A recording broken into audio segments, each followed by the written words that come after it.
Syederalun, pasukan Israel pada Senin 22 Februari 2021 menghancurkan rumah Fadi Ilayan, yakni kepala penjaga Masjid Al-Aqsa. Rumah tersebut berada di Yerusalem Timur dan mengklaim bahwa rumah itu tidak memiliki izin.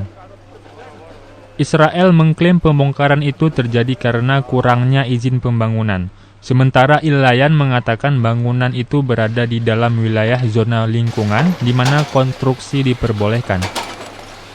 Otoritas Israel secara resmi belum mengomentari pembongkaran tersebut.